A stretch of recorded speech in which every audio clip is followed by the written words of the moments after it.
السلام علیکم ناظرین، خوش آمدید یو آسٹریٹ پروگرام کے ساتھ ایک دفعہ پھر سے آپ کی خدمت میں حاضر ہیں ولنگ ویز کے فیس بک پیج پہ، اور میرے ساتھ اسی پروگرام میں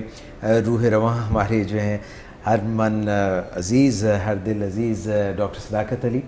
سائیکالوجسٹ بھی ہیں، سائیکیٹرسٹ بھی ہیں، اور ساتھ میں اس طرف تشریف رکھتے ہیں میرے سامنے مس آمنہ نواز، ان کے ساتھ جو ہیں کلینکل سائیکالوجسٹ اسد ہیں، اس طرف جو ہیں سینئر کاؤنسلر ہیں ندیم نور صاحب، اور ان کا نام میں بھول جاتا ہوں، اسسٹنٹ ڈائریکٹر ہیں ہمارے ساتھ مس شمائلہ بطول، اور یہ یہاں پہ کوئی کلک چیز جو ہے یہاں پہ آ کے اٹک جاتی ہے۔ ڈاکٹر صاحب، آج کے پروگرام میں ہم جو مسئلہ آپ کے ساتھ ڈسکس کرنے والے ہیں، ہمارے سارے جو ہے سائیکالوجسٹ کاؤنسلرز، ہم سب جو مسئلہ سامنے لے کے آ رہے ہیں، اس کو ہم یوں بھی کہہ سکتے ہیں، ڈیول ڈس آرڈر بھی کہہ سکتے ہیں، اور میں مسئلہ آپ کے سامنے پیش کرتا ہوں، پھر آپ دیکھیے کہ اس میں کیا چھپا ہوا آپ کو نظر آتا ہے۔ یہ ایک سمجھ لیجئے کہ ایک والدہ ہیں جنہوں نے ہم سے رابطہ کیا، کہتے ہیں کہ میں اگرچہ خود ایک لیڈی ڈاکٹر ہوں، مگر مجھے سمجھ نہیں آ رہی کہ میں ولنگ ویز سے اپنے ذہنی سکون اور علاج کی بات کروں یا اپنی بیٹی کی بیماری کی بات کروں۔ پہلے پس منظر کے طور پر میں اپنی لائف کے متعلق آپ کو کچھ خاکہ بتاتی ہوں۔ میری ازدواجی زندگی بہت بری گزری۔ میرے ہسبینڈ گو کہ میرے فرسٹ کزن تھے، مگر ہماری شادی بہت اٹ واز لائک ہیل۔ وہ بہت ایبیوسو تھے، وائلنٹ تھے، ذہنی جسمانی تشدد کرنے والے، اور انفیڈیلٹی ان کی گھٹی میں پڑی تھی۔ وہ بے وفائی کا کوئی موقع ہاتھ سے نہیں جانے دیتے تھے۔ ہماری 8 برس شادی رہی، میرے 3 بچے ہیں، ایک بیٹی ڈاکٹر بن رہی ہے اور ایک بیٹا سائیکالوجسٹ بن رہا ہے، ماسٹرز کر رہا ہے۔ مگر میری زندگی اصل اجیرن کی میری سب سے بڑی بیٹی رمشا نے، جو اب 26 سال کی ہے۔ یہ اپنے اسکول میں بہت اچھی طالبہ تھی، ہمیشہ امتیازی نمبر حاصل کرتی تھی، ہر میدان میں اسکول میں نمایاں پوزیشن حاصل کرتی تھی۔ میرا خواب تھا کہ یہ بہترین ڈاکٹر بنے گی۔ میں نے تعلیم کے لیے اس کو لاہور ایک مشہور اکیڈمی میں داخل کروایا تاکہ وہ اچھی طریقے سے FSC کی تیاری کر سکے۔ خوب روپے پیسے اس پر خرچ کیے، اس کے آرام اور تعلیم کا ہر طرح سے خیال رکھا، مگر اس نے لاہور میں عجیب و غریب لڑکے لڑکیوں سے دوستیاں کر لیں اور پڑھائی کی طرف سے توجہ بالکل ہٹا لی۔ میں پہلے سے دکھی تھی اپنے خامد کی مار پیٹ سے، اب بیٹی نے بھی تنگ کرنا شروع کر دیا۔ یہ بچپن سے ہی بڑی تیز ترار اور ضدی تھی۔ اصل بم میرے سر پر تب پھوٹا جب اس نے اکیڈمی کے قریب ایک کافی شاپ کے مینیجر کے ساتھ تعلقات قائم کر لیے، حتیٰ کہ یہ اس کے ساتھ 3 دن کے لیے کہیں غائب ہو گئی۔ جب یہ واپس لوٹی تو میں نے اس کی شادی اسی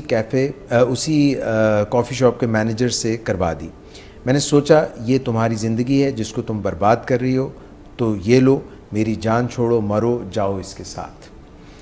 میں لاہور آئی تو اس کے ہاسٹل بھی وزٹ کیا۔ وہاں مجھے پتہ چلا کہ اس کے بہت سے فرینڈز ہیں، بوائز اینڈ گرلز۔ ان سے مل کر مجھے اندازہ ہوا کہ یہ ڈرگز بھی استعمال کرتی ہے، مثلاً کوکین، ہیروئن، آئس وغیرہ۔ مجھے اندازہ ہو گیا کہ لڑکی میرے ہاتھ سے نکل چکی ہے۔ میں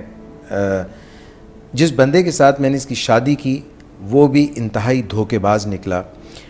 پہلے تو وہ اس کو ہمارے گھر مری میں ہمارے گھر لے گیا جب یہ 2 منتھس پریگننٹ تھی، تو وہ وہاں پہ اس کو چھوڑ چھاڑ کے اس کا سارا سامان چرا کے، جیولری چرا کے رفو چکر ہو گیا اور اس کو ابینڈن کر دیا۔ ہماری نیبرز نے مجھے فون کیا اور میں اس کو ریسکیو کرنے مری گئی۔ اس کا برا حال تھا۔ بعد میں اس کی بیٹی بھی پیدا ہوئی جو کہ اب 4 سال کی ہے، مگر میری بیٹی رمشا نے اپنے شوہر سے تو خلا لے لیا، مگر ادھر ادھر اس کے ریلیشن شپس لڑکوں سے جاری رہے۔ اپنے پہلے ہسبینڈ سے انتقام لینے کے لیے اس نے، رمشا نے کہا کہ میں لائر بنوں گی اور اسے جیل بھجواؤں گی، مگر پھر بعد میں لاء کی تعلیم بھی ادھوری چھوڑ دی۔ رمشا بچپن سے ہی چھوٹی چھوٹی باتوں پر گھر سے بھاگ جاتی تھی ہم سے لڑ کر، اور پھر اس کو منا کر اور ڈھونڈ کر ہم واپس لاتے تھے۔ اس نے کئی مرتبہ نشہ چھوڑنے کا وعدہ کیا، مگر پٹڑی سے اتر جاتی تھی۔ پھر ایک مرتبہ اس کو ایڈمٹ بھی کروایا ایک سینٹر میں اس غرض سے، مگر اس نے وہاں سے بھی چھٹی حاصل کر لی اور وعدے کیے کہ میں ٹھیک ہو جاؤں گی۔ اس کے لڑکوں سے میل ملاقاتوں اور نشہ کرنے کی عادت جو ہے ابھی تک جاری ہے۔ بہن بھائیوں سے اور مجھ سے بھی بدزبانی کرتی ہے اور صرف اپنی منمانیاں کرنا چاہتی ہے اور کرتی رہتی ہے۔ میں تنگ آ چکی ہوں۔ میں نے اس کو کئی جگہوں سے بچایا, کئی پرابلم سے بچایا, حتیٰ کہ پولیس سے بھی بچایا. اب مجھے سمجھ نہیں آتی کہ میں اس کے ساتھ مزید کس طرح سے چلوں. میں بہت تنگ آ چکی ہوں. پلیز مجھے بتائیے کہ میں نے نیکسٹ کیا کرنا ہے. اچھا, یہ پرابلم جو ہے جسے ڈوئل ڈس آرڈر کہتے ہیں, جی, اور اس میں ایک یہ بائیپولر ڈس آرڈر نظر آ رہا ہے, اور دوسری طرف ڈرگ ایڈکشن ہے, اور پھر کچھ بیہیویئرز ہیں جو کہ بائیپولر ڈس آرڈر سے ابھرتے ہیں, اور کچھ بیہیویئر ایڈکشن سے ابھرتے ہیں. جیسے گھر سے بھاگ جانا, یہ ہسٹری بتاتی ہے کہ موڈ ڈس آرڈر ہے, یعنی بائیپولر ڈس آرڈر ہے جہاں سے گھر سے بھاگ جانے کی بات ہوتی ہے, یا اپنے آپ کو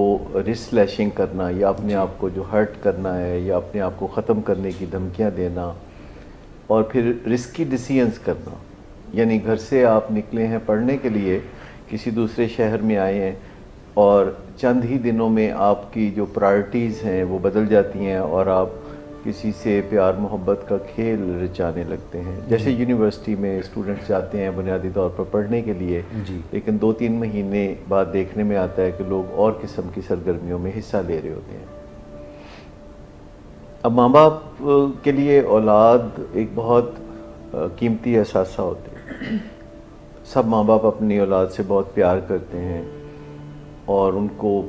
اچھی زندگی گزارتے ہوئے دیکھنا چاہتے ہیں. اور اولاد جو ہے جب اپنی مرضیاں کر رہی ہوتی ہے, یا جب ان کی مرضی ہی بیمار ہو جاتی ہے اور ہر الٹا کام انہوں نے اپنی مرضی کے نام پہ کرنا ہوتا ہے, تو والدین کو سمجھ میں نہیں آتا کہ ان کے ساتھ کیسے مذاکرات کریں, کیسے تال میل بنائے رکھیں, اور کیسے ان کے ساتھ فہم و فراست کے ساتھ تبادلہ خیالات کریں تاکہ ان کی زندگی میں کوئی سلجھاؤ آ سکے. جی. اور والدین کبھی غصے میں ہو کے انہیں کہتے ہیں کہ نکل جاؤ ہماری زندگی سے, دور ہو جاؤ, اور جو چاہتے ہو کرو, اور کبھی ان کے پھر پیچھے بھاگتے ہیں جب وہ مصیبت میں پھنسے ہوتے ہیں. نہ جائے ماندن نہ پائے رفتن, نہ انہیں چھوڑ سکتے ہیں نہ انہیں پکڑ سکتے ہیں, اور کبھی وہ اس تکلیف میں سے گزرتے ہیں کہ انہیں ان کے حال پہ چھوڑ دیتے ہیں, اور وہ خراب زندگی میں اور گہرے اترتے چلے جاتے ہیں. اور کبھی وہ اس تکلیف میں سے گزرتے ہیں کہ جب وہ مصیبت میں پھنس جاتے ہیں تو ان کے پیچھے بھاگنا پڑتا ہے. اور عام جو پیرنٹنگ سکلز ہیں, جو پرورش ہے یا تعلیم و تربیت عام طور پر دیکھنے میں آتی ہے گھروں میں, اس میں اتنے گمبھیر مسئلوں سے نپٹنے کے کوئی رسم و رواج ہم پہلے سے نہیں جانتے. اور جو ہی کوئی بیٹا یا بیٹی اس قسم کے مسائل, بڑے قسم کے مسائل پیدا کرنا شروع کرتا ہے, تو والدین کے ہاتھ پاؤں پھول جاتے ہیں. لیکن پھر بھی وہ اپنی سی کوشش تو کرتے رہتے ہیں کہ کسی طرح کامن سینس کے طریقوں سے اپنی اولاد کو سیدھے رستے پہ واپس لائیں. اور اس دوران کئی سال گزر جاتے ہیں. بہت سے ایسے واقعات پھر ہوتے ہیں جن سے ندامت محسوس ہوتی ہے, شرمندگی محسوس ہوتی ہے, پھر کسی سے مشورہ کرنا بوجھ لگنے لگتا ہے. لیکن در حقیقت وہ ایک ایسے مسئلے سے نپٹ رہے ہوتے ہیں جس کا کوئی زیادہ تجربہ یا سٹیپ بائی سٹیپ پلان ان کے پاس کوئی نہیں ہوتا کہ اس میں سے کیسے نکلیں. ایسے میں کبھی دل چاہتا ہے کہ ان کو اپنی زندگی سے نکال کے کہیں دور کر دیں, اور ایک فائر وال سی بنا لیں جس کے دوسری جانب ہماری اولاد ایک کم و بیش اچھی زندگی گزارتی نظر آئے, پر ہمارے قریب نہ پھٹکے, اور اس فائر وال میں سے ہم دیکھ لیں کہ وہ تقریباً ایک نارمل زندگی گزار رہے ہیں. کیوں دور رکھنے سے کیا فائدہ ہوتا ہے؟ قریب آئیں تو بچوں کا سیک آتا ہے. ہاں, قریب آئیں تو ایسے بچوں سے بہت زیادہ خطرات ہوتے ہیں. والدین کو تپش آتی ہے کیونکہ انہوں نے اچانک زندگی میں ہلچل مچا دینی ہوتی ہے کسی بھی دن, کسی بھی موقع پر. انپریڈکٹیبلٹی ان کی زندگی میں اتنی زیادہ ہوتی ہے, ان کو لگتا ہے کہ وہ کہیں زلزلوں کی پٹی میں زندگی گزار رہے ہیں. دنیا میں کچھ خطے ایسے ہوتے ہیں جہاں ہر تھوڑی دیر کے بعد چھوٹا موٹا زلزلہ آتا رہتا ہے, اور لوگ اس کے عادی ہو جاتے ہیں کہ کس طریقے سے اس سے ہم کوپ کریں. ایسے حالات میں جب کہ ایک بچہ کسی بھی وقت طوفان برپا کر سکتا ہے, تو دل چاہتا ہے کہ یہ ہماری فاصلے پہ رہنا شروع کر دے. اور کئی لوگ پھر ایسے موقع پہ اپنے بچوں کو کوئی باہر جگہ لے کے دیتے ہیں, کوئی فلیٹ, کوئی گھر, یا ایسے بچوں کو جو ماں باپ کے بالکل ناک کے نیچے اچھی زندگی نہیں گزار رہے ہوتے, ان کو پڑھنے کے لیے کسی اور ملک میں بھیج دیتے ہیں. اور مسئلے کو اور بڑھانے والے سٹیپس ہیں. مسئلے کو ایک بچہ جو پہلے والدین کے زیر سایہ کو بہت اچھی زندگی نہیں گزار رہا, تو یہ توقع کرنا کہ وہ دور جا کے کوئی بہتر زندگی گزارے گا, یہ محال ہے. کیونکہ جو بچے بہت بہترین زندگی گزار رہے ہوتے ہیں ماں باپ کے زیر سایہ, ان کو بھی اگر آپ کسی یونیورسٹی میں, ہاسٹل میں بھیج دیں تو 20% خرابیاں تو آپ توقع رکھتے ہیں کہ ان کے اندر بھی اس نئی آزادی سے آ سکتی ہیں. سر ایک اور عام ریمیڈی میں اس کو کہوں گی پیرنٹس کی طرف سے بچوں کو ڈیل کرنے کے لیے یوز کی جاتی ہے کہ ان کی شادی کر دی جائے. اینڈ جب ہم اس طرح کے کلائنٹس کو ڈیل کر رہے ہوتے ہیں تو ایک ہسٹری نظر آتی ہے. جو پہلے ادھر شادی کی, ہم نے سوچا شاید مسئلے حل ہو جائیں گے, نہیں ہوئی, وہ شادی چھوڑ دی, پھر ہم نے دوسری جگہ پر کی. سو انفیکٹ وہ تو موڈ ڈس آرڈر کی وجہ سے اس طرح کی قباحتوں کا شکار ہوتے ہیں. سو پیرنٹس کی اپنی ایموشنل ہیلتھ بھی کافی بیمار ہی ہونے والی ہوتی ہے. وہ بیک گراؤنڈ میں کہیں نہ کہیں پہ ان کا بھی کوئی موڈ ڈس آرڈر ٹریگر ہو چکا ہوتا ہے. شادی تو ڈیفینیٹ حل نہیں ہے اس طرح کی پرابلم. مس شمائلہ اور ڈاکٹر صاحب, بات یہ ہے کہ شادی اگر ہم اس کی کر دیتے ہیں تب بھی بچہ جو ہے وہ ہم سے دور چلا گیا. اگر ہم اس کو یونیورسٹی کہیں دور بھیج دیتے ہیں تب بھی ہم سے دور, کیونکہ پیرنٹس شاید یہ محسوس کرنے لگتے ہیں کہ it is too much for them to handle them emotionally and they want to have some peace in their lives, so that's why they push them away. دیکھیں ہیومن انسٹنکٹ دو ہیں کہ جس چیز سے تپش محسوس ہوتی ہے اس سے دور چلے جاؤ. لیکن ایک یہ بھی ہیومن انسٹنکٹ ہے کہ جس چیز سے تکلیف محسوس ہوتی ہے تو اس کو بھینچ کے سینے سے لگا لو, جسے بیئر ہگ کہتے ہیں. کہ آپ نے سنا ہوگا کہ کسی جنگل میں لوگ چائے وائے پی رہے تھے اور کچھ فاصلے پہ ایک ریچھ ان کو دیکھ رہا تھا. سردی بہت تھی اور لوگ چائے کی چسکیاں لے رہے تھے, اور پھر تھوڑا چائے وائے پی کے جب گرمائش آئی تو وہ اٹھ کے چلے گئے. اور ریچھ نے آ کے ان کی نقل کرتے ہوئے وہ کیتلی جب اٹھائی تو تھوڑی سی گرم چائے اس کے اوپر گر گئی. تو ریچھ کی عادت ہے کہ ہر چیز کو وہ بھینچنا پسند کرتا ہے, لہذا اس نے کیتلی کو بہت زور سے بھینچ لیا اور اس کے سارے سینے کے بال جل گئے, تکلیف ہوئی, لیکن اس نے اس کو چھوڑا نہیں.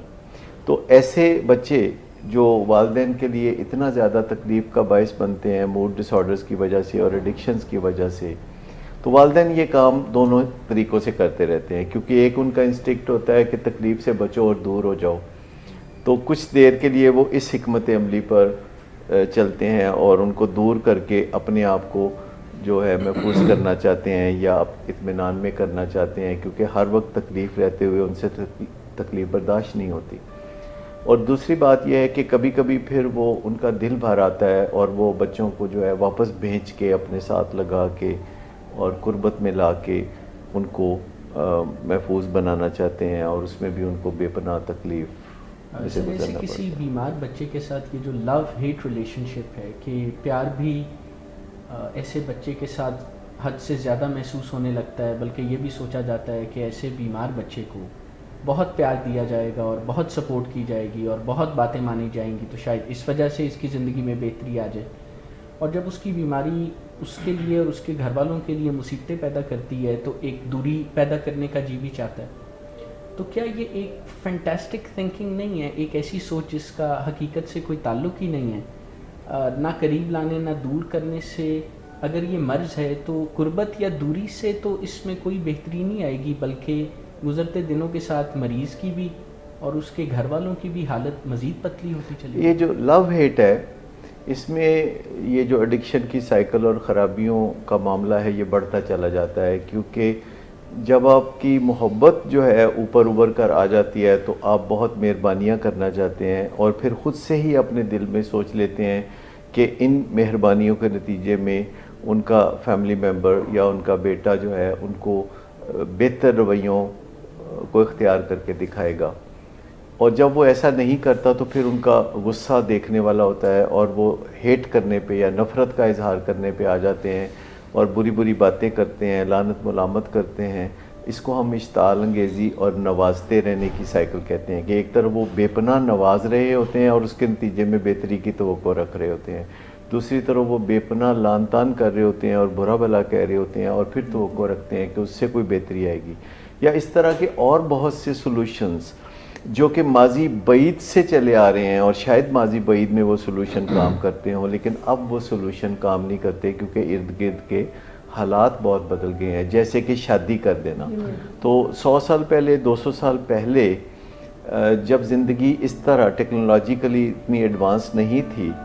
تو جو بگڑے ہوئے نوجوان ہوتے تھے، والدین ان کو ذمہ دار بنانے کے لیے ان کے اوپر ایک ذمہ داری ڈال دیتے تھے، جسے شادی کی ذمہ داری. پرسیپشن یہ ہوتا ہے کہ ان کے اوپر ذمہ داری کوئی آئے گی تو یہ سدھر جائیں گے، یعنی وہ بیماری کی تو شاید سمجھ نہیں رہے ہوتے اس چیز کی. دیکھیں انسان بھی تو بہت انپریڈکٹیبل ہے. کسی پہ ذمہ داری ڈالے تو وہ سنبھل جاتا ہے، کسی پہ ذمہ داری ڈالے تو اس کو کوئی فرق نہیں پڑتا. تو ایک ہی موقع پہ مختلف رد عمل دینا انسانوں کا شیوا ہے. انسان کوئی روبوٹ نہیں ہے، اور وہ اس طرح نہیں ہے کہ آپ پہلے سے 100% یقین کے ساتھ پریڈکٹ کر سکیں. تو ایسا بھی یقیناً ہوتا ہوگا کہ ماضی بعید میں ہی صحیح، کیونکہ اب میں نے ریسنٹلی تو پچھلے 40 سال سے تو میں اس مسئلے سے بہت زیادہ روزمرہ بنیادوں پر دیکھتا رہتا ہوں معاملات کو. تو میں نے تو کسی کی شادی کو کامیاب ہوتے نہیں دیکھا جو ایڈکشن میں تھا یا بائیپولر ڈس آرڈر میں تھا، اور وہ یہ کوشش کر کے دیکھ لیتے ہیں اور بعد میں ناکامی کا سامنا کرنا پڑتا ہے. بلکہ شادی کا معاملہ تو اب آپ دیکھیے کہ جو لوگ بالکل نارمل ہوتے ہیں، یعنی ان کو ایڈکشن بھی نہیں ہوتی اور موڈ ڈس آرڈر بھی نہیں ہوتا، تو اس میں بھی شادی میں کامیابی کی شرح گر رہی ہے. ہمارے معاشرے میں خاص طور پر شادی کی شرح گر رہی ہے. سو ایسے میں یہ جو کامن سینس سلوشنز ہیں، یہ کرنے کی ضرورت نہیں ہے. لوگ بڑی آسانی سے پتہ چلا سکتے ہیں کہ اسٹینڈرڈ ٹریٹمنٹ کیا ہے، کیونکہ اسٹینڈرڈ ٹریٹمنٹ مختلف بیماریوں میں وقت کے ساتھ بدلتا رہتا ہے. پہلے دل کی بیماری میں کنزرویٹو ٹریٹمنٹ ہوتا تھا کہ کچھ ادویات دی جاتی تھی مریض کو، اس دوران اس کو دل کے دورے پڑتے رہتے تھے اور کسی ایک دل کے دورے میں اس کی جان چلی جاتی تھی. پھر ایک بڑا بریک تھرو ہوا بائی پاس کا، بائی پاس سرجری ہونے لگی، لوگوں نے 25-30 سال کی نئی زندگی پائی. اب اس سے بھی آسان ہے، جو کہ ڈاکٹر کے لیے اگرچہ مشکل ہے لیکن مریضوں کے لیے بہت آسان ہے، کہ اسٹینٹ ڈال دیے جاتے ہیں اور اس سے نئی زندگی مل جاتی ہے اگر کچھ تدابیر اچھی کر لی جائیں.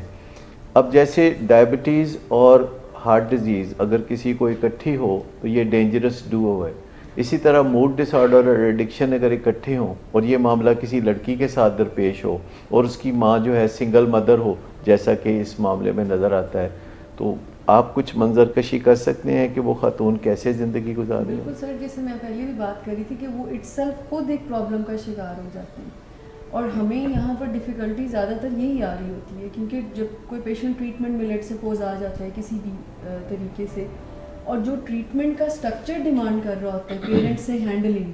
لیٹ سپوز اگر ایک پیشنٹ انڈور ہے اور کچھ سٹرکچر ہمارا ڈیمانڈ کرتا ہے، جیسے آپ نے کہا کہ معاونت بھی نہیں کرنی ہے، انیبلنگ بھی نہیں کرنی، پرووکنگ بھی نہیں کرنی، یعنی وہ طریقے جو ہیلپ نہیں کر رہے وہ ٹریٹمنٹ کہتا ہے کہ جی وہ آپ نے نہیں کرنے، بیکاز اس سے آپ کی انرجیز بھی ویسٹ ہوتی ہیں اور ریزلٹس بھی نہیں آتے. اب یہ اتنا مشکل کام سم ٹائم ہو جاتا ہے کہ پیرنٹس کو لگتا ہے وہ فیئر سے آپریٹ کر رہے ہوتے ہیں کہ اچھا اگر ہم نے ان کی بات نہ مانی تو یہ، چونکہ ان کے ایکسپیرینسز یہی ہوتے ہیں کہ ہر بات ماننے پر یہ گھر چھوڑ جائے گا، یہ کر دے گا، وہ کر دے گا. پیرنٹس کی اٹ سیلف بہت مزری یہاں پر ہم دیکھنے میں آتی ہے کہ وہ اتنی تکلیف کا شکار ہوتے ہیں کہ وہ صحیح سچ کو جان کر بھی ایگزیکیوٹ نہیں کر پاتے. اچھا، پیرنٹس کے سب لوگوں کی طرح بھی دو حصے ہیں. ایک جسے ہم ہیومن سیلف کہتے ہیں، جو فہم و فراست سے بھرا ہوا انسان کا دماغ ہے. ایک تو وہ ہے جس کے تحت انسان زندگی گزارتے ہیں، جو عین ماتھے کے سامنے آپ یعنی اس ہڈی کے پیچھے دیکھیں تو یہ سیریبرل کارٹیکس ہے، یعنی ایک ایسا دماغ کا حصہ ہے جو سوچ بچار کرتا ہے اور نئے نئے اچھے سلوشن دریافت کرتا ہے. اور ایک ہم سب انسانوں کی طرح پیرنٹس کا جذباتی حصہ بھی ہے، جو کہ ایک دم ایک جذباتی طوفان سا برپا ہو جاتا ہے جب ہمیں کوئی خدشہ ہوتا ہے کہ ہماری کوئی قیمتی شے کسی خطرے سے دوچار ہو گئی ہے، اور اولاد سے بڑھ کے قیمتی شے اور کون سی ہو سکتی ہے. تو ایک دم دماغ جو ہے وہ بھڑک اٹھتا ہے، جذباتی طوفان سا آ جاتا ہے. اور یہ جو جذباتی حصہ ہے ہمارے دماغ کا، یہ آپ سمجھیں کہ ہم دوسرے جانداروں کے ساتھ شیئر کرتے ہیں، یعنی یہ ہمارا اینیمل سیلف ہے.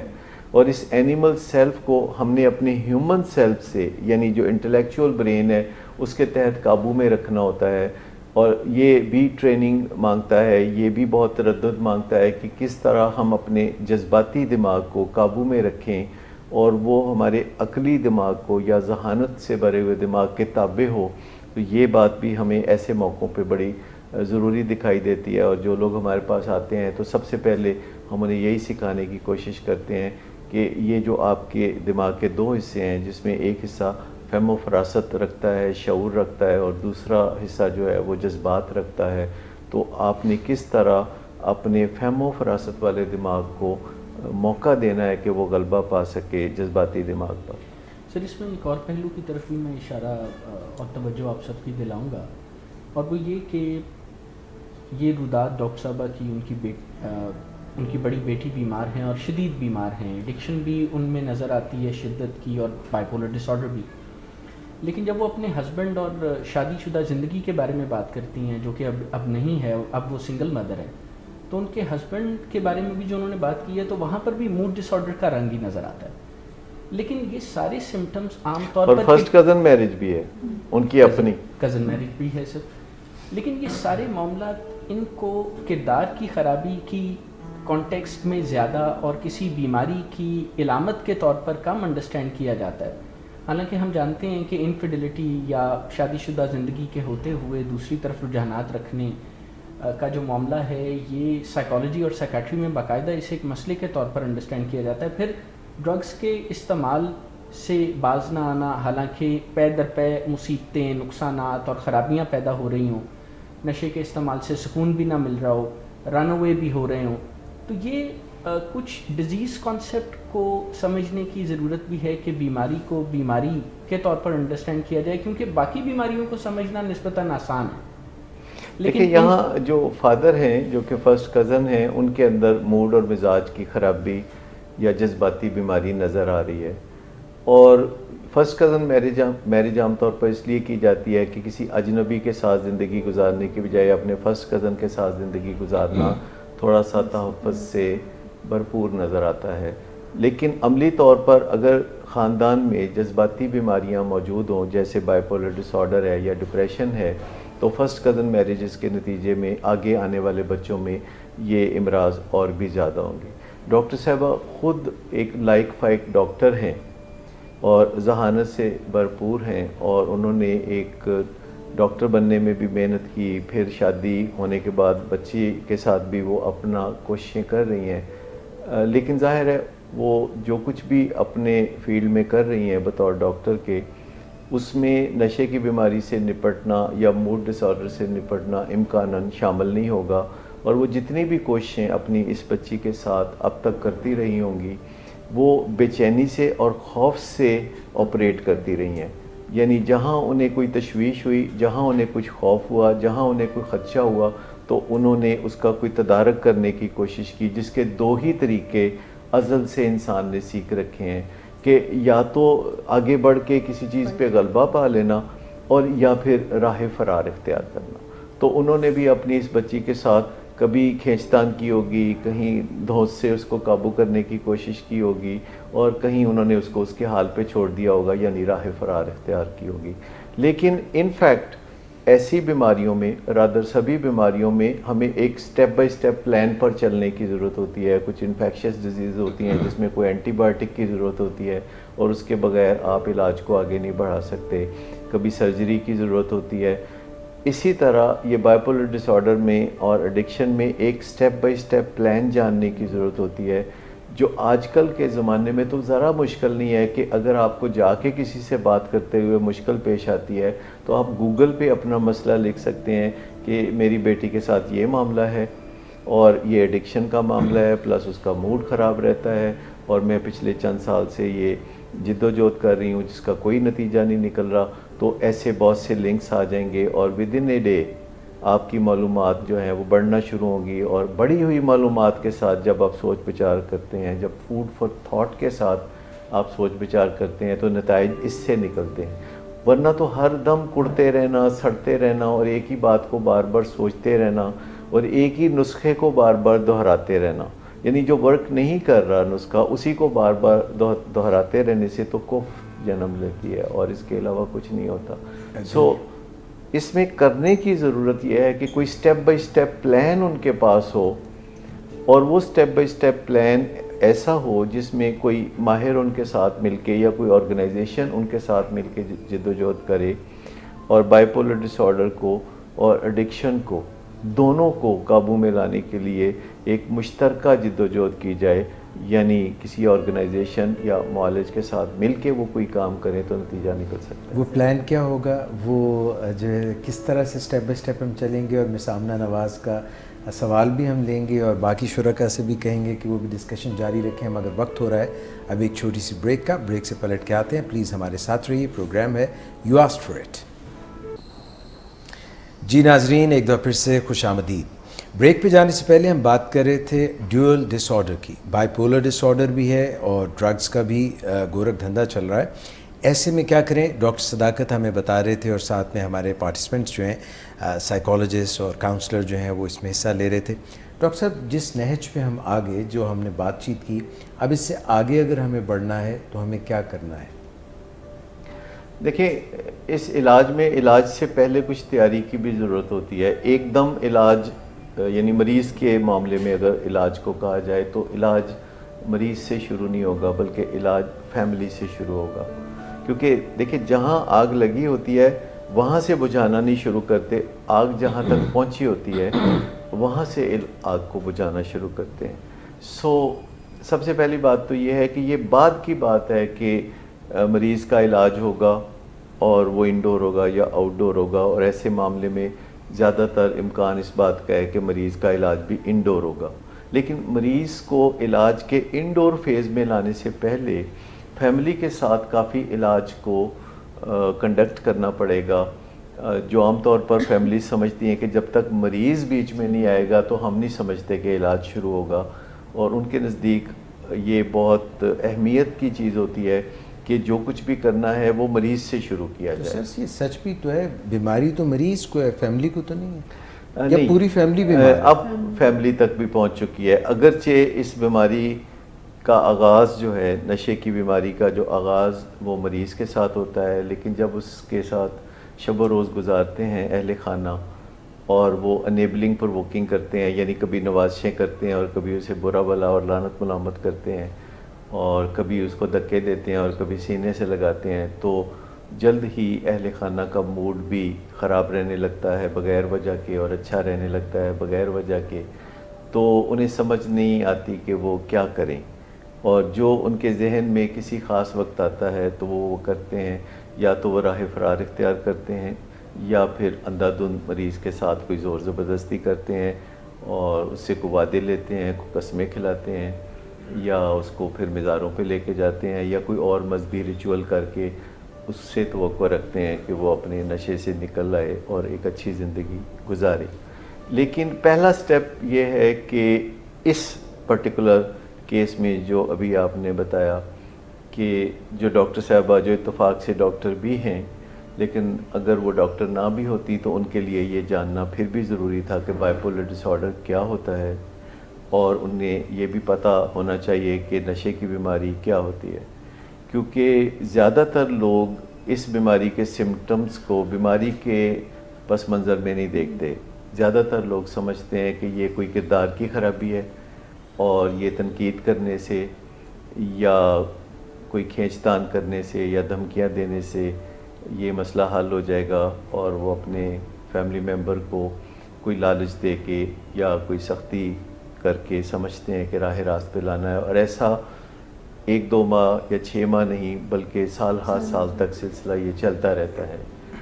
اور سب لوگ جذباتی طور پر ایک دوسرے سے گتھم گتھا رہتے ہیں،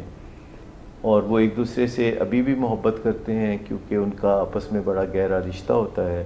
اور وہ ایک دوسرے سے نفرت بھی کرتے ہیں کیونکہ ان کا آپس میں ایک دوسرے کے ساتھ سلوک بہت برا ہوتا ہے۔ اس میں لازم ہے کہ انہیں ایک پری ٹریٹمنٹ یعنی علاج سے پہلے کے فیز میں سے گزرنے کی ضرورت ہے، جس میں سب سے پہلے یہاں پہ والدہ ہیں جو علاج میں آ سکتی ہیں، اور وہ اچھی طرح سمجھ سکتی ہیں کہ واٹ وینٹ رانگ، گڑبڑ کہاں ہوئی، اور موڈ ڈس آرڈر کیا ہوتا ہے، اور نشے کی بیماری کیا ہے، اور جب دونوں ایک ہی شخص کو ہوں تو اس کے رویے کیا ہوتے ہیں، اور ان رویوں پر قابو پانے کے لیے حکمت عملی کیا ہوگی. جی والدہ کو بھی کوئی ایسے طریقے سکھائے جا سکتے ہیں کہ ان کا کمیونیکیشن بہتر ہو جائے, ان کا بات جو ہے زیادہ اس میں طاقت آ جائے اور جذباتی طور پہ یہ زیادہ متاثر نہ ہو بیٹی کے رویوں سے, کچھ ایسا ہو سکتا ہے؟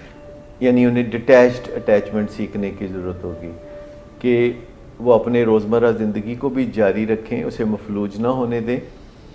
اور دن میں کوئی مخصوص ایسے آورز ہوں جب کہ وہ اپنی بچی کی بہتری کے لیے جد و جہد کریں, چاہے وہ اسے جد و جہد کو مطالعے کا نام دے دیں, چاہے جد و جہد کو یہ نام دے کہ وہ کاؤنسلنگ میں جائیں, لیکن انہیں اپنے روزمرہ زندگی کے کچھ آورز, کیونکہ وہ ڈاکٹر ہیں تو پریکٹس کرتی ہوں گی, ان کے اور بھی بچے ہوں گے, ان کی خدمت کرتی ہوں گی, معاشرے میں سوشلائز بھی کرتی ہوں گی,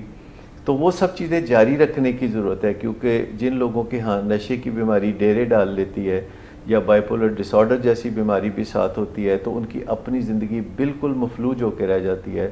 وہ روزگار سے پیچھے ہٹنے لگتے ہیں, وہ میل ملاپ سے لوگوں کے ساتھ پیچھے ہٹنے لگتے ہیں, لوگوں کے شادی بیاہوں میں اور خوشی غمی میں جانا چھوڑ دیتے ہیں, کیونکہ ان کا ہر وقت ذہن جو ہے وہ اسی ایک معاملے میں سڑتے کٹتے رہتے ہیں. وہ ایک روگ سا لگ جاتا ہے, بلکہ یہ روگ کا لفظ تو ہم باقاعدہ یوز کرتے ہیں کہ وہ روگی ہو جاتے ہیں انگریزی میں, جسے کو ڈپینڈنس کہتے ہیں, کہ اگر ان کے مریض کے حالات کسی دن کچھ بہتر ہوتے ہیں اور وہ وعدے کرتا ہے کہ میں آئندہ نشہ نہیں کروں گا یا میں آئندہ اچھا انسان بن جاؤں گا, تو یہ دن ان کے لیے عید کے دن کی طرح ہوتا ہے. حالانکہ پہلے کئی دفعہ وہ ایسے وعدے توڑ چکا ہوتا ہے, لیکن انہیں ایک وعدوں سے بڑی تقویت ملتی ہے. جب مریض اچھے ارادوں کا اظہار کرتا ہے تو وہ فوراً یقین کر لیتے ہیں, کیونکہ وہ یقین کرنا چاہتے ہیں. یہ وشفل تھنکنگ ان کے اندر ہوتی ہے. مریض انہیں الو بنا رہا ہوتا ہے. نہیں, مریض بعض اوقات سچے دل سے ہی وعدہ کر رہا ہوتا ہے. یہ ایسے ہی ہے جیسے کوئی بندہ سچے دل سے وعدہ کرے کہ میں کھانسی نہیں کروں گا, تو پھر کھانسی اگر آئے گی تو وہ رک تو نہیں سکے گا. اسی طرح اور بھی سمٹمز ہیں,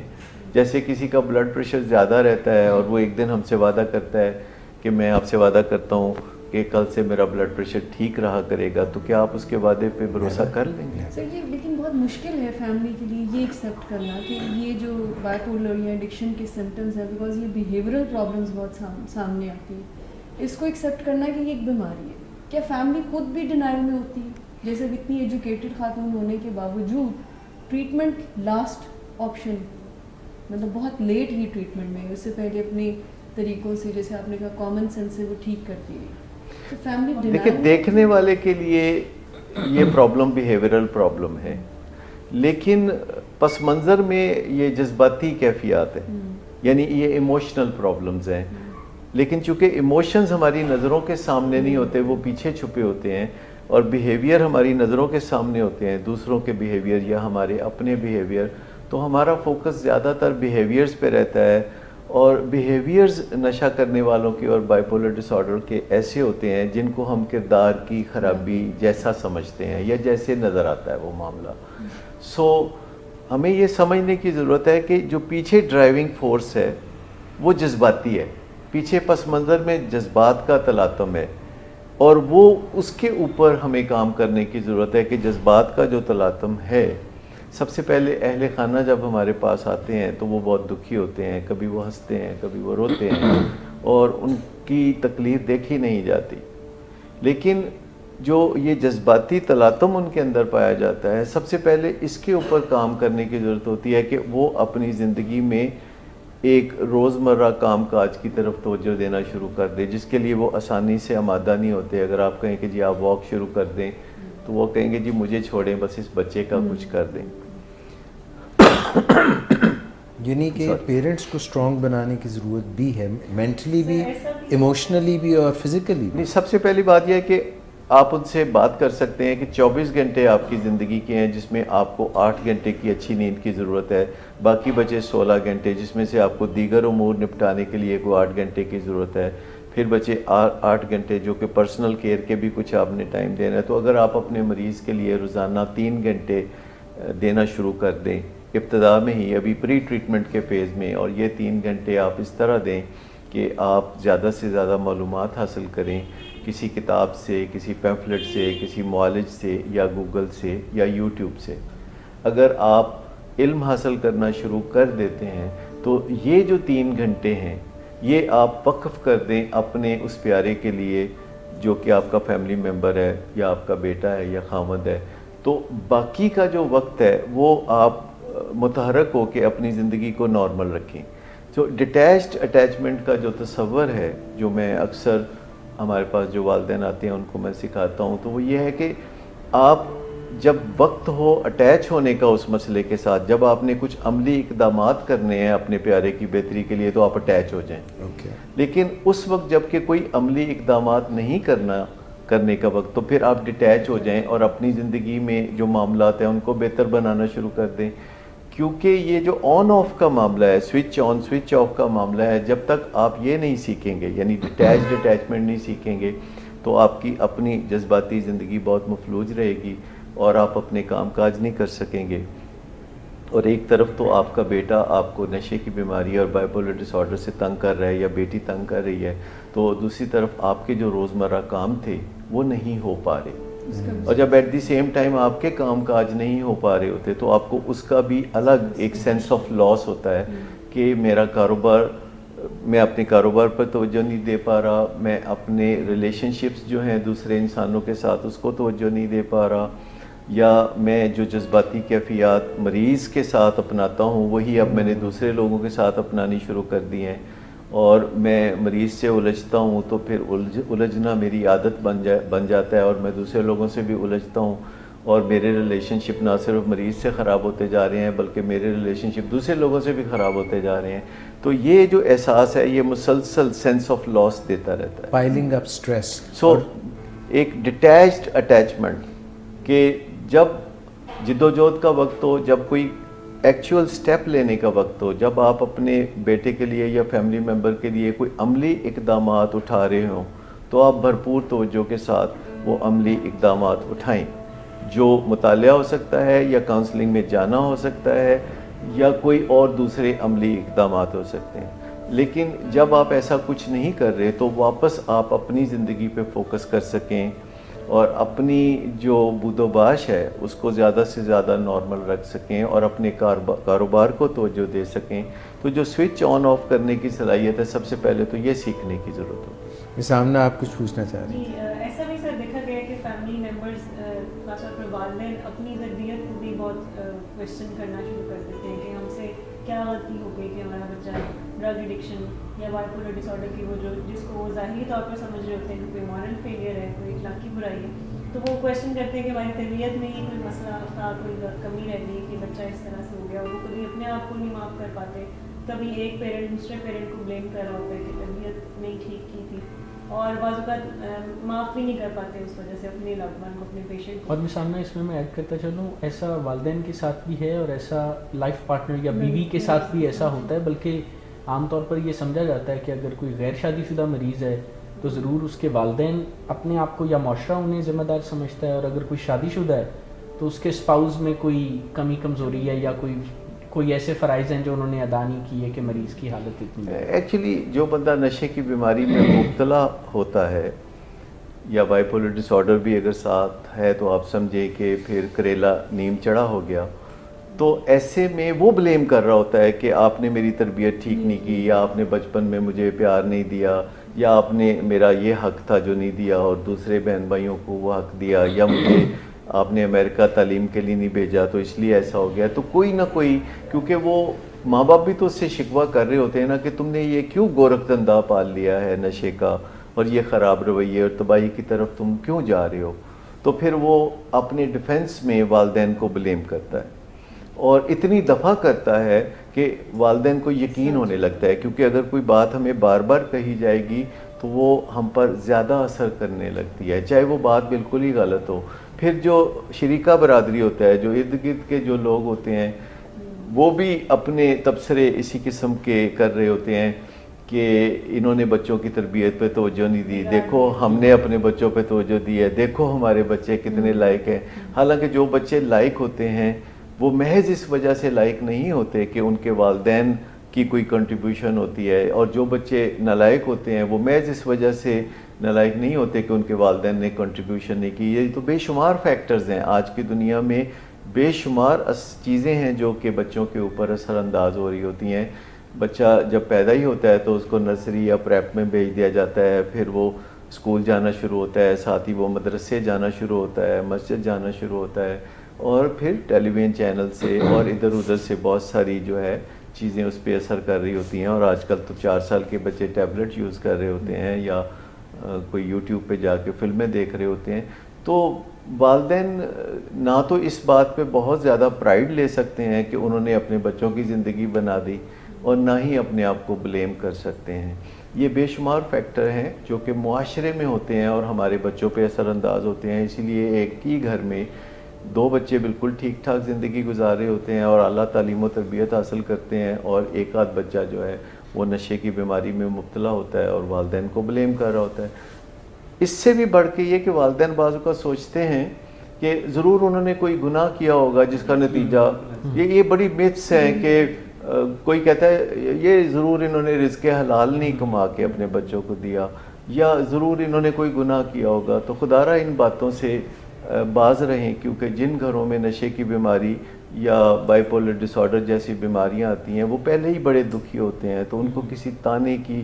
ضرورت نہیں ہوتی, انہیں ایک اچھی سپورٹ کی ضرورت ہوتی ہے, حوصلہ افزائی کی ضرورت ہوتی ہے, اور عزت افزائی کی ضرورت ہوتی ہے, کیونکہ وہ بہت زیادہ بے عزتی محسوس کر رہے ہوتے ہیں خام خواہ.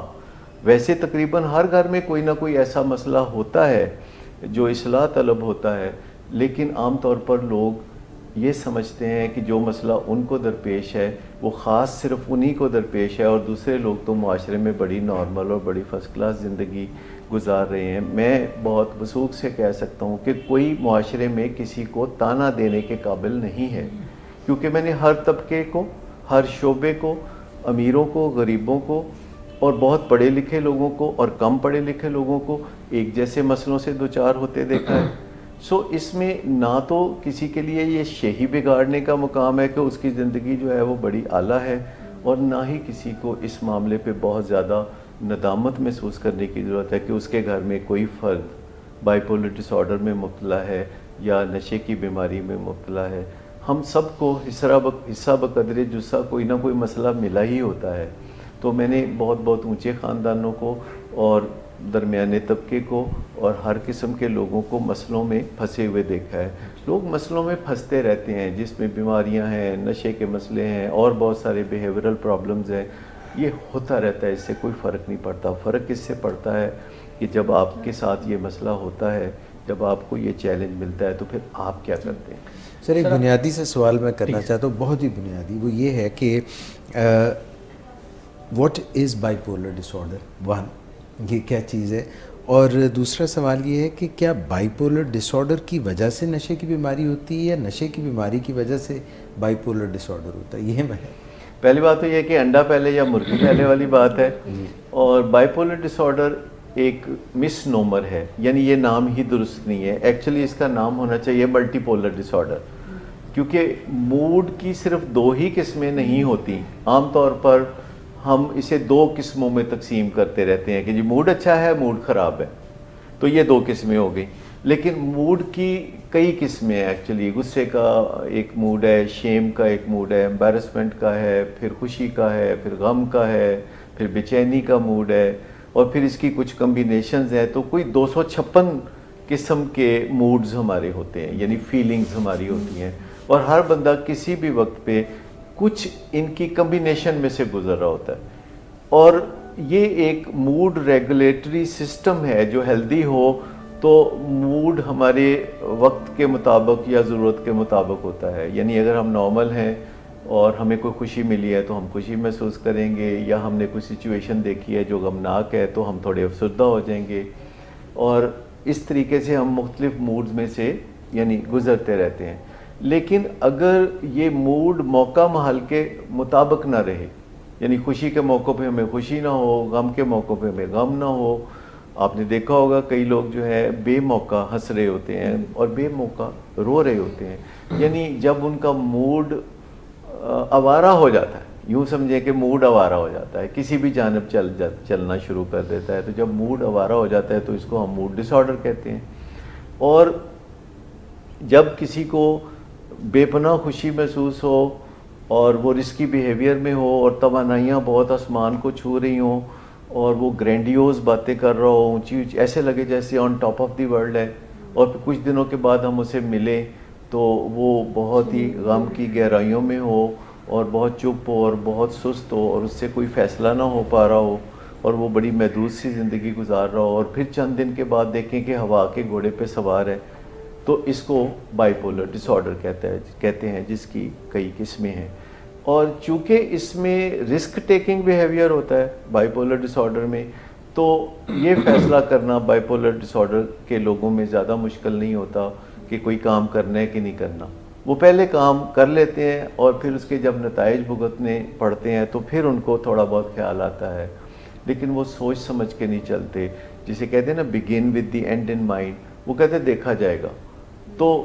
یوں سوچتے ہیں کہ آج میں یہ کام کر لیتا ہوں تو مزہ آئے گا، میں نے کون سا کرتے رہنا ہے۔ تو نہایت معصومیت کے ساتھ وہ بہت مشکل چیزوں کو ہاتھ ڈالتے رہتے ہیں اور جلد فیصلے کرتے ہیں، رسکی ڈیسیژن کرتے ہیں، ناپ تول کے ڈیسیژن نہیں کرتے، سوچ بچار کر کے ڈیسیژن نہیں کرتے، پھر اس کے خراب نتائج نکلتے ہیں۔ پھر یہ لوگ اپنی نیند کا خیال نہیں رکھتے۔ سب سے بڑی بات ہے کہ یہ سونے کو فضول کام سمجھتے ہیں، ویسٹیج آف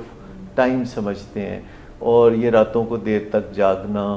اور پھر صبح کو دیر تک اٹھنا، یعنی سوتے رہنا صبح کو دیر تک۔ تو یہ جو مس مینجمنٹ ہے ان کی زندگی میں، جو ڈسپلن نہیں ہوتا، اور ان کی زندگی ٹائم ڈریون نہیں ہوتی، موڈ ڈریون ہوتی ہے، یعنی جو موڈ جیسا ہوا ویسے چلنا شروع کر دیا۔ ان کا کوئی ایسا اسکیجول نہیں ہوتا کہ اتنے بجے اٹھنا ہے، اتنے بجے سونا ہے، اتنے بجے یہ کام کرنا ہے، اتنے بجے وہ کام کرنا ہے۔ تو ایک تو ان کو ٹائم کا کوئی کانسیپٹ نہیں ہوتا، دوسرا ان کو اپنی روٹینز کے بارے میں کوئی فکر نہیں ہوتی کہ یہ سارے کام ہیں جو انہوں نے کسی ایک دن میں کرنے ہیں۔ جیسا کہ آپ جانتے ہیں کہ ازل میں انسان کو کوئی بہت زیادہ کام نہیں ہوتے تھے۔ دنیا میں جب انسان آیا تھا تو اس کے بس محدود سے کام تھے کہ پیاس لگی تو پانی پی لیا، بھوک لگی تو کھانا کھا لیا، اور نیند آئی تو سو گئے۔ لیکن پھر جب دنیا نے آگے بڑھنا شروع کیا تو انسانوں کو کچھ کام کاج کرنے کی ضرورت پیش آئی، اور پھر ایک وقت آیا کہ انسانوں نے ٹائم کو ایجاد کر لیا۔ اور یہ کوئی بہت زیادہ پرانی بات نہیں ہے، 400 سال پہلے کی بات ہے کہ انسان نے گھڑی اور ٹائم کے مطابق چلنا شروع کیا۔ اگر انسانوں کی ہسٹری کو دیکھیں تو وہ اپنی ضرورت اور تشویش کے مطابق یعنی عمل کرتے تھے، پھر انہیں کوئی کام کاج کرنے پڑے تو انہوں نے تھوڑے بہت کام کاج کرنے شروع کر دیے، لیکن پھر دنیا آگے بڑھی تو انسانوں نے بہت وقت کو اہمیت دینی شروع کر دی۔ جو لوگ وقت کے مطابق چلتے ہیں، یعنی ٹائم ڈریون ہوتے ہیں اور روٹین ڈریون ہوتے ہیں کہ انہوں نے وقت کے مطابق چلنا ہے اور کچھ کام ہر روز انہوں نے ضرور نپٹانے ہیں، تو ایسے لوگوں کو کہا جاتا ہے کہ وہ ڈسپلنڈ ہیں۔ لیکن کچھ لوگ، تقریباً 80% لوگ ابھی بھی جب تک انہیں کوئی تشویش نہ ہو، جب تک انہیں سٹریس نہ ہو، وہ کوئی کام کرنے پہ آمادہ نہیں ہوتے۔ جب تک وقت بہت تھوڑا نہ رہ گیا ہو، وہ دفتر کے لیے تیار نہیں ہوتے یا ایئرپورٹ کے لیے تیار نہیں ہوتے۔ تو وہ لوگ جو ہیں وہ اینگزائٹی ڈریون ہوتے ہیں، یا پھر روٹین جب تک انہیں کوئی کام نہ کرنے سے مشکلات نہ ہو، وہ کام کرنے پہ آمادہ نہیں ہوتے، اور جیسے امتحان نزدیک آیا تو وہ پڑھنا شروع کر دیتے ہیں۔ وہ سارا سال روٹین کے مطابق پڑھنے کی بجائے صرف امتحان کے قریب جا کے پڑھنا شروع کرتے ہیں۔ لیکن جو ڈسپلنڈ لوگ ہوتے ہیں وہ ٹائم کے مطابق فلو کرتے ہیں، وہ اینگزائٹی کا انتظار نہیں کرتے، وہ ٹائم کا انتظار کرتے ہیں کہ جب ٹائم ہو جاتا ہے تو وہ اٹھ کے اپنے کام کاج کرنے شروع کر دیتے ہیں۔ انہیں ٹال مٹول کی عادت نہیں ہوتی، انہیں سستی نہیں ہوتی۔ اب یہ جو بائی پولر ڈس آرڈر ہیں یہ موڈ ڈریون ہوتے ہیں۔ جب توانائی زیادہ ہے، جب موڈ اچھا ہے تو پش ان کو اندر سے یہ موڈ کی چاہیے ہوتی ہے، اور ورنہ ان کو کسی چیز کی پرواہ نہیں ہوتی۔ جب ان کا موڈ خراب ہوتا ہے تو وہ ایک ٹیلی فون بھی ریسیو کرنے کے لیے تیار نہیں ہوتے، بعد میں کال بیک کرتے ہیں، حالانکہ وہ اس وقت کوئی کام نہیں کر رہے ہوتے۔ بات صرف ہے کہ اس وقت ان کا صرف موڈ نہیں ہوتا۔ تو یہ کسی دن ہم بائی پولر ڈس آرڈر پہ بھی ایک مکمل پروگرام کریں گے۔ سر یہ موڈ جب برا ہوتا ہے تو اس کو اٹھانے کے لیے وہ نشہ کرتے ہیں، یا جب موڈ بہت اچھا ہوتا ہے تو اس میں اور جو ہے رنگینیاں بھرنے کے لیے نشہ کرتے ہیں؟ دونوں چیزیں۔ جب موڈ خراب ہوتا ہے، جب کوئی تکلیف ہوتی ہے، جب کوئی غم ہوتا ہے، جب بالکل انرجی محسوس نہیں ہوتی، تو انہیں کوئی نہ کوئی اس راہ پہ لگا دیتا ہے کہ اگر آپ یہ کیمیکل یا یہ ڈرگ استعمال کریں گے تو آپ کے اندر انرجی آ جائے گی، اور یہ کیمیکل استعمال کریں گے تو آپ کے اندر خوشی آ جائے گی. تو بہت سے ایسے کیمیکلز ہیں یا ڈرگز ہیں جن کو اچھے مقاصد کے لیے سائنسدانوں نے بنایا تھا، تو وہ آج کے زمانے میں لوگ ان کا مس یوز کر رہے ہیں اور غلط مقاصد کے لیے وہ یہ نشے کے طور پر استعمال کرنے لگے ہیں. لیکن کچھ فطری طور پر، قدرتی طور پر دنیا میں نشے پائے جاتے ہیں جو ازل سے انسان نے کسی نہ کسی طریقے سے ڈسکور کر لیا. جیسے کہ آج سے 10,000 سال پہلے انسان نے ڈسکور کر لیا کہ گندے گلے سڑے پھل جہاں ہوتے ہیں اگر ان کو کھایا جائے تو اچھا محسوس ہوتا ہے. بعد میں پتہ چلا کہ اس میں الکوہل بن جاتی ہے. یا پھر چرس کو دریافت کر لیا کہ یہ چرس ہوتی ہے جس سے کہ انسان کی ذہنی کیفیات میں تبدیلی آ جاتی ہے. یا پھر افیون یا افیون سے ریلیٹڈ جو کیمیکلز ہیں. تو یہ جو قدرتی ہربل جن کو کہہ سکتے ہیں جو نشے ہوتے ہیں، ان کا استعمال ہزاروں سال سے ہو رہا ہے. اور پھر پچھلے 40-50 سال میں خاص طور پر اور پچھلے 200 سال میں عام طور پر کچھ ایسے کیمیکلز سائنسدانوں نے بنائے جن سے ان کا مطلب یہ تھا کہ کچھ بیماریوں میں ہم مدد کر سکیں لوگوں کی. لیکن بیماریوں میں مدد تو رہ گئی ایک طرف اور لینے کے دینے پڑ گئے، اور نشہ کرنے والوں نے یہ کیمیکلز اپنے جو وقتی خوشیاں حاصل کرنے کا ایک جنون ان کے اندر ہوتا ہے، اور وہ یقینی طور پر مشکلات محسوس کر رہے ہوتے ہیں زندگی گزارنے میں. ان کے موڈ اور مزاج کے معاملات انہیں زندگی گزارنے نہیں دے رہے ہوتے، تو پھر وہ یہ کیمیکل استعمال کر کے اپنے زندگی کے پہیے کو چلانے کی کوشش کرتے ہیں. اور شروع میں تو انہیں لگتا ہے یہ تو بڑا مزے کا کام ہے، اس میں تو کوئی حرج کی بات نہیں، لوگ کیوں ڈرگز کے خلاف بات کرتے ہیں. لیکن کچھ وقت گزرنے کے بعد جب ایڈکشن کی بیماری ان کو اپنے لپیٹے میں لے لیتی ہے تو پھر وہ ایک عجیب مصیبت میں پھنس جاتے ہیں کہ نشہ کرنے سے کام بنتا ہے نہ نشہ چھوڑنے سے کام بنتا ہے. اگر نشہ کرتے ہیں تو عجیب و غریب کیفیات ہوتی ہیں، مزہ بھی آتا ہے اور عجیب و غریب کیفیات بھی ہوتی ہیں. اور جب نشہ چھوڑتے ہیں تو ان سے کریونگ ہوتی ہے، نشے کی یاد ستاتی ہے، اور ان کا جو موڈ اور مزاج ہے کسی کام کے کرنے کے لیے آمادہ نہیں ہوتا. سر، آپ نے کچھ دیر پہلے گفتگو میں پری ٹریٹمنٹ کا ورڈ استعمال کیا تھا. یہ فرمائیے کہ اس سے کیا مراد ہے؟ ٹریٹمنٹ تو یہ ہوگی نا، جیسے آپ نے کچھ اشارہ دیا کہ جن مریضہ کے بارے میں بات ہو رہی ہے ان کو انڈور میں ان کی زندگی کے معاملات اتنے بگڑ چکے ہیں اور ان کی بیماری میں اتنی شدت ہے کہ شروع میں ان کا علاج انڈور میں کیا جائے گا. لیکن یہ پری ٹریٹمنٹ کیا ہے؟ کیا یہ ٹریٹمنٹ سے پہلے ہونے والا کوئی کام ہے؟ ویسے تو یہ ٹریٹمنٹ ہی ہے، لیکن یہ چونکہ ابتدائی ٹریٹمنٹ ہے تو اس کو اگر ہم پری ٹریٹمنٹ کہیں تو زیادہ آسانی سے سمجھ میں آئے گا. جیسے اس معاملے میں جو پری ٹریٹمنٹ ہے وہ زیادہ تر والدہ کے حوالے سے میں بات کر رہا ہوں کہ ان کو پتہ ہونا چاہیے کہ جب میں اپنی بیٹی کو ریکلیم کرنے کے منصوبے پر عمل شروع کروں گی تو سٹیپ بائی سٹیپ میں کیسے آگے بڑھوں گی، ٹائم فریم کیا ہوگا. کیونکہ یہ کوئی 100 میٹر ریس نہیں ہے، یہ میراتھن ہے جس میں آپ نے تسلسل کے ساتھ چلنا ہوتا ہے. مشکل کچھ نہیں ہے، تسلسل ظاہر ہے ایک مشکل چیز ہے. یعنی اگر آپ دیکھیں تو اگر کوئی واک شروع کرتا ہے آج تو یہ کوئی بظاہر کو بڑا مشکل کام تو نہیں، لیکن ڈاؤن دی روڈ اگر آپ دیکھیں تو زیادہ تر لوگ جب واک شروع کرتے ہیں تو وہ تسلسل کے ساتھ نہیں کر سکتے، وہ بہت جلد اپنی واک کو چھوڑ کے اپنے پرانے انداز پہ چلے جاتے ہیں. نشے کی بیماری سے بحالی کے لیے ہمیں کوئی بڑے مشکل سٹیپس کی ضرورت نہیں ہے. کوئی ایک ٹانگ پہ کھڑے ہو کے چلا کاٹنے والی بات نہیں ہے. سادہ سٹیپس ہوتے ہیں جس سے ہم نشے کی بیماری سے نکل کے خوشحالی کی طرف جا سکتے ہیں. لیکن ایسا کسی ایک دن، ایک ہفتے یا ایک مہینہ کے لیے نہیں کرنا ہوتا، یہ ایک تسلسل کے ساتھ کرنے والا کام ہے. تو بذات خود ذہنی طور پر یہ تیار ہونے کے لیے وقت چاہیے. پری ٹریٹمنٹ میں یہ چیزیں سمجھائی جاتی ہیں کہ یہ لمبا منصوبہ ہے، اس میں ہر روز آپ کی زندگی تھوڑا تھوڑا کر کے بہتر ہوگی، پر واضح طور پر بہتر ہوگی، اور آپ آہستہ آہستہ مشکلات سے اپنے آپ کو نکلتا ہوا دیکھیں گے، لیکن آپ جد و جہد کو چھوڑ نہیں سکیں گے. نشے کے علاج میں یا بائی پولر ڈس آرڈر میں یا فار دیٹ میٹر ڈائبٹیز میں یا ہارٹ ڈیزیز میں آپ علاج شروع کر سکتے ہیں، لیکن اس کا کوئی اینڈ نہیں ہوتا. جب آپ کو پرائمری کرونک بیماریاں ہوتی ہیں تو آپ جد و جہد کو شروع کرتے ہیں اور پھر اسے جاری رکھتے ہیں، اور پھر جدوجہد آپ کی زندگی کا حصہ بن جاتی ہے. جیسے برش کرنا آپ کو عجیب نہیں لگتا, شیو کرنا آپ کو عجیب نہیں لگتا, کیونکہ آپ نے دل سے تسلیم کر لیا ہے کہ یہ آپ کو روز کرنے پڑیں گے کام. سو پری ٹریٹمنٹ میں جہاں والدہ کا یا فیملی کا تعلق ہے تو فیملی کو پورا منصوبہ اس طرح سمجھنا پڑتا ہے جیسے معالج کے ذہن میں ہوتا ہے. لیکن اگر آپ آؤٹ ڈور ٹریٹمنٹ میں دیکھیں کہ ایک مریض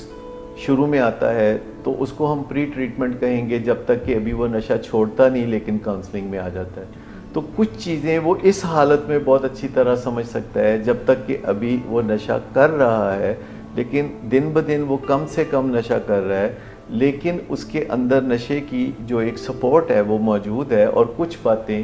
وہ ایسی حالت میں زیادہ آسانی سے سننے کے لیے تیار ہوتا ہے اور سمجھنے کے لیے تیار ہوتا ہے جبکہ ابھی وہ نشہ کر رہا ہے. کیونکہ جب ایک دفعہ ایبسٹیننس آ جاتی ہے, وہ چھوڑا آ جاتا ہے یا نشہ اس کے جسم میں سے نکل جاتا ہے, تو پھر وہ کاؤنسلنگ میں بوریت محسوس کرتا ہے, پھر وہ اس کا رجحان نہیں ہوتا, رغبت نہیں ہوتی کہ وہ نشے سے بحالی کے بارے میں جو منصوبوں پہ گفت و شنید ہوتی ہے اس میں پوری دل جمعی کے ساتھ حصہ لے سکے. سو جو پری ٹریٹمنٹ ہے وہ مریض کے پہلو سے, جو آؤٹ ڈور ٹریٹمنٹ میں آتے ہیں, بہت امپورٹنٹ ہے, اور فیملی کے لیے بھی پری ٹریٹمنٹ بہت امپورٹنٹ ہے, چاہے مریض انڈور میں جائے یا آؤٹ ڈور میں جائے. پری ٹریٹمنٹ میں فیملی صحیح توقعات وابستہ کرنا سیکھتی ہے. پری ٹریٹمنٹ میں فیملی یہ سمجھتی ہے کہ یہ منصوبہ کتنا عرصہ چلے گا اور اس میں کہاں کہاں مشکل مقام آئیں گے. سو یہ ایک آگاہی ہے جو کہ ان کو وقت سے پہلے حاصل کرنے کی ضرورت ہوتی ہے, اور اس کے مطابق پھر وہ تھکن محسوس نہیں کرتے. جب آپ کو پتہ ہو کہ یہ روزمرہ کرنے کا کام ہے اور یہ ہمیں کرتے رہنا ہے اور بہتری کو ہم نے ناپتے تولتے رہنا ہے اور اس کو محسوس کرتے رہنا ہے تاکہ موٹیویشن ملتی رہے, تو پری ٹریٹمنٹ میرے خیال میں ایک بہت ہی کارآمد کانسیپٹ ہے. لیکن زیادہ تر لوگ پری ٹریٹمنٹ کے لیے ذہنی طور پر اپنے آپ کو تیار نہیں پاتے. بس وہ سمجھتے ہیں کہ پیشنٹ پہ کام نہیں ہو رہا, مریض پہ کام. اور یہ پری ٹریٹمنٹ کا کام صرف نشے کی بیماری میں ہی امپورٹنٹ نہیں ہے. پری ٹریٹمنٹ کا کام بلڈ پریشر کی بیماری میں یا ڈائبٹیز میں یا ہارٹ ڈیزیز میں بھی اتنا امپورٹنٹ ہے. جب تک یہ پری ٹریٹمنٹ کا کام نہیں کیا جائے گا, مریض چاہے وہ ڈائبٹیز کے ہوں یا ہارٹ ڈیزیز کے یا نشے کے, وہ جلد ہی علاج سے باہر جا گرتے ہیں, جسے ہم کہتے ہیں فالنگ آف دی ویگن. تو یہ ایک بڑا کامن سی شکایت ہے جو معالج کرتے ہیں کہ ان کے مریض ذرا سی طبیعت بہتر ہوتی ہے تو وہ علاج سے باہر ہو جاتے ہیں. سو یہی وہ وقت ہوتا ہے جب علاج کو نئے انداز میں جاری رکھنے کا وقت ہوتا ہے. لوگ دوائیں چھوڑ دیتے ہیں, لوگ کاؤنسلنگ چھوڑ دیتے ہیں, لوگ علاج چھوڑ دیتے ہیں اور واپس ایک دن پہلے سے بھی بری حالت میں پھر اپنے معالج کے سامنے بیٹھے. سر ایک بہت ہی اہم سوال, آؤٹ ڈور ٹریٹمنٹ, انڈور ٹریٹمنٹ, ڈیٹاکسیفیکیشن, ان کی جگہ کہاں بنتی ہے اور کب بنتی ہے؟ دیکھیے, ڈیٹاکسیفیکیشن اگر آؤٹ ڈور ٹریٹمنٹ میں کرتے ہیں تو زیادہ تر ڈیٹاکسیفیکیشن کی ضرورت پیش نہیں آتی, کیونکہ ڈیٹاکسیفیکیشن ایک آٹو پروسیس ہے. اگر آپ کی کاؤنسلنگ مؤثر ہو رہی ہے تو اس کا مطلب ہے کہ مریض کا روزمرہ نشہ کم ہو رہا ہے, اور جب تھوڑا تھوڑا نشہ کم ہونا شروع ہوتا ہے تو پھر نیچرل ڈیٹاکسیفیکیشن جو ہو رہی ہوتی ہے یہ کافی ہے. لیکن اگر پری ٹریٹمنٹ کے فیز میں مریض جلدی موٹیویٹڈ ہو جاتا ہے تو پھر آپ ہوم ڈیٹاکسیفیکیشن سجیسٹ کرتے ہیں. یہ بھی ہو سکتا ہے جی, یعنی مریض نے کچھ نشے کی مقدار کم کی اور جلد ہی موٹیویٹڈ ہو گیا کہ جی میں اب نہیں کرنا چاہتا, تو آپ کسی فیملی ممبر کو آپ اپنا اسسٹنٹ بنا لیتے ہیں یا ایکسٹینشن بنا لیتے ہیں, اور مریض کے گھر میں جیسے ہم کرتے ہیں کہ کسی ایریے کو ولنگ ویز ڈکلیئر کر دیتے ہیں اسی کے گھر میں, اور اس کی بیوی یا اس کے بھائی یا کچھ ماں باپ کی کمبینیشن آپ سمجھ لیں, 2-3-4 افراد کو ہم اپنی ایکسٹینشن بنا لیتے ہیں اور ان کی تھوڑی ٹریننگ کر دیتے ہیں, اور 1-8 ہفتے کی ٹریننگ کے بعد وہ گھر میں ہماری ہدایات کے مطابق ڈیٹاکسیفیکیشن کامیابی سے کرنے کے لیے تیار ہو جاتے ہیں. اور مریض 21 دن کے لیے اسے گھر پہ باؤنڈ کر دیا جاتا ہے, جس میں وہ آلٹرنیٹ ڈیز پہ ہمارے پاس بھی آتا ہے اور ہمارے لوگ بھی اس کے گھر وزٹ کرتے ہیں آلٹرنیٹ ڈیز پہ تاکہ اس کی موٹیویشن جاری رہے. تو ڈیٹاکسیفیکیشن اس طرح ہوم ڈیٹاکسیفیکیشن کے طور پر بھی ہوتی ہے, اور ڈیٹاکسیفیکیشن نیچرل بھی ہوتی ہے جس میں کوئی عملی اقدامات نہیں کرنے پڑتے, سلولی مریض نشہ کم کرتے کرتے ایک دن چھوڑ دیتا ہے. تو جب سلولی مریض نشہ کم کر رہا ہوتا ہے تو ایسا وہ از خود نہیں کر رہا ہوتا بلکہ کاؤنسلنگ کے زیر اثر کر رہا ہوتا ہے. جو لوگ خود سے نشے کو کم کرنے کی کوششیں کر رہے ہوتے ہیں تو وہ چند دن نشے کو کم کرتے ہیں اور پھر ریباؤنڈ آ جاتا ہے اور وہ پہلے سے بھی زیادہ نشہ کرنے لگتے ہیں. جب لوگ خود سے نشے کو کم کر رہے ہوتے ہیں تو اس وقت بھی ان کو ساتھ کاؤنسلنگ کی سپورٹ کی اور فیملی کی سپورٹ کی ضرورت ہوتی ہے.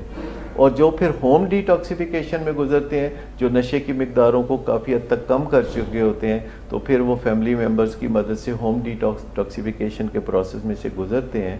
تو ان کو بغیر کسی تکلیف کے نشہ چھوڑنے میں مدد ملتی ہے اور پھر وہ اپنا آؤٹ ڈور بیسس پہ اپنا علاج جاری رکھتے ہیں, جو کم از کم 2 سال تک جاری رہنا چاہیے. آپ انڈور فیز میں سے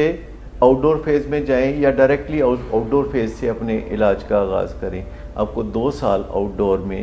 ایک بہت اچھے اہم طریقے سے کام کرنا ہوتا ہے, اپنی ذات کو بہتر بنانا ہوتا ہے تاکہ آپ نشے کو پیچھے چھوڑ جائیں یا نیچے چھوڑ کے آپ اوپر کے درجوں پہ آ جائیں. جب تک ایسے منصوبوں پہ کام نہیں کیا جائے گا واپس نشے کی طرف لوٹ کے جانے کا خطرہ رہے گا. کوئی ٹیکا شیکا لگا کے کوئی کوئک فکس کر کے نہیں ہوتا؟ یہ 1-2 سال بڑا طویل عرصہ لگتا ہے, ایسا لگتا ہے جس طرح یہ تو لمبا کام ہے. پہلی بات تو یہ ہے کہ 2 سال ایک جیسے نہیں ہوتے. اس میں پہلا مہینہ یا 2 مہینے ذرا انٹینسو ٹریٹمنٹ ہوگا سب بیماریوں کی طرح, پھر وہ لیس انٹینسو ہو جائے گا, پھر 1 ویک بیسس پہ ہو جائے گا, پھر 1 منتھ بیسس پہ ہو جائے گا. تو ڈائبٹیز کے علاج میں بھی تو ایسے ہی ہوتا ہے نا کہ پہلے ذرا زیادہ دفعہ جانا پڑتا ہے کیونکہ آپ کو ڈائبٹیز ایجوکیشن چاہیے, آپ کو لائف سٹائل چینج سمجھنے کی ضرورت ہے, اور اس کے بعد پھر آپ جب کبھی ضرورت پڑے آپ اپنے معالج سے رابطہ کرتے ہیں. لیکن جو پرائمری کرونک النیسز ہوتی ہیں جیسے کہ بائیپولر ڈس آرڈر ہے یا ایڈکشن ہے یا ڈائبٹیز ہے, اس میں آپ کا ناطہ اپنے معالج سے رہتا ہے. اگر آپ اپنے معالج سے ہٹ جاتے ہیں تو پھر آپ پہلے سے بھی بری حالت میں اس معالج کے پاس یا کسی اور معالج کے پاس جاتے ہیں. سو یہ ایک جو تصور ہے کہ جو ڈاکٹر ہے ایک دفعہ اس کے پاس چلے جائیں تو وہ جان نہیں چھوڑتا. جیسے وہ کہتے ہیں نا مستری کے پاس گاڑی آپ ایک دفعہ لے جائیں تو پھر بار بار وہ جو گاڑی ہے وہ ورک شاپ جاتی ہے اور لوگ شک کرتے ہیں کہ مستری پتہ نہیں ایک نقص دور کرتے ہوئے اگلا نقص اس میں ڈال دیتا ہے. اسی طرح لوگ ڈاکٹروں کے بارے میں بھی شک کرتے ہیں کہ جب ان کے پاس جانا ہی نہیں چاہیے جی ڈاکٹرز کے پاس, یہ لوگ کہتے ہیں, کیونکہ ایک دفعہ ڈاکٹر کے پاس جانا شروع کر دیں تو بس سمجھے پھر ڈاکٹروں سے جان نہیں چھوٹتی. اچھا, اب یہ فیکٹ آف لائف یہ ہے کہ شروع میں زندگی میں کافی عرصہ تک لوگ ڈاکٹر کے پاس نہیں جاتے, لیکن جب ان کی مشینری پرانی ہو جاتی ہے, 60 سال کے ہو جاتے ہیں اور ڈائبٹیز یا بلڈ پریشر یا اس طرح کی بیماریاں آتی ہیں, تو حقیقت یہ ہے کہ ایسا کوئی علاج دنیا میں ڈائبٹیز کا, بلڈ پریشر کا, ایڈکشن کا موجود نہیں ہے کہ آپ ایک دفعہ ڈاکٹر کے پاس جائیں, وہ کوئی ٹیکہ لگائے اور مسئلہ جڑ سے حل ہو جائے. سو یہ جو ڈاکٹر سے ایک وہ جو محاورہ بھی بنا ہوا ہے, an apple a day keeps the doctor away, تو یہ ساری باتیں ہیں. این ایپل اے ڈے سے یہ مسئلہ حل نہیں ہو سکتا, بلکہ کسی ٹیکے سے بھی حل نہیں ہو سکتا. سچی بات یہ ہے کہ جتنا آپ بیمار ہونے سے پہلے ڈاکٹر کے پاس جائیں گے اتنا ہی آپ سکھی رہیں گے, اور جتنا آپ مجبوری میں ڈاکٹر کے پاس جائیں گے اتنا ہی آپ کو زیادہ ڈاکٹر پر جانا پڑے گا. جتنا آپ خوش دلی سے اور بائی چوائس جائیں گے اتنا پھر آپ کو کم جانا پڑے گا. لیکن اگر آپ برا حال بنا کے جائیں گے, بائی ڈیفالٹ جائیں گے, اگر آپ بائی ڈیزائن ڈاکٹر کے پاس جائیں گے تو پھر آپ سمجھیں یہ زندگی آپ کی بڑی اچھی گزرے گی. لیکن اگر آپ صرف بحالت مجبوری میں ڈاکٹر کے پاس جائیں گے جب بہت زیادہ طبیعت خراب ہو گئی ہے, تو سمجھیں کہ پھر آپ کو ڈاکٹر کے پاس بہت زیادہ جانا پڑے گا. سر میں یہ کہہ رہی تھی کہ جیسے ڈائبٹیز اور ہارٹ ڈیزیزز کو کہیں نہ کہیں پر ایکسیپٹنس دے دیتے ہیں, آلدو کہ فالو ان کو بھی نہیں اس طرح سے کر رہے ہوتے جتنا کرنا چاہیے, لیکن جن پرابلمس کو ہم ڈیل کر رہے ہیں جیسے سائیکیٹرک پرابلم ہے, بائیپولر ہے, ایڈکشن, وہاں پر ایکسیپٹنس نہیں آتی. اسی وجہ سے 2 ایئرز یا 27 منتھس اس کو فالو کرنا ایک اسٹرگل سی لگتی ہے. شمائلہ, میں آپ سے تھوڑا ڈس ایگری کروں گا. ہمیں لگتا ہے کہ خاص مشکلات ہمارے حصے میں آئی ہیں, لوگ ہمیں ہی تعاون نہیں دیتے, لوگ ہمیں ہی کمپلائنس نہیں دیتے. آپ کسی میڈیکل اسپیشلسٹ سے, کسی کارڈیولوجسٹ سے پوچھ کے دیکھیں, ان کو تو بالکل کوئی کمپلائنس نہیں ملتی. ہمیں تو چونکہ ہمارا شعبہ ہے نفسیات کا اور ہم بات چیت کرتے ہیں, کاؤنسلنگ کرتے ہیں, تو جتنی